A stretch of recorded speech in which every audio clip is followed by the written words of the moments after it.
rezidba u intenzivnom zasadu dunje.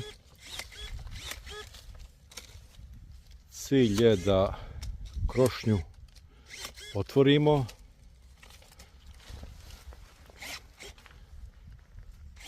da formiramo sam uzgojni oblik koji je najbolji za dunju.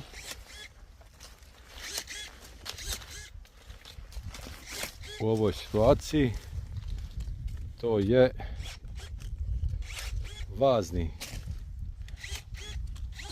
uzgojni oblik ili kotlasta kruna.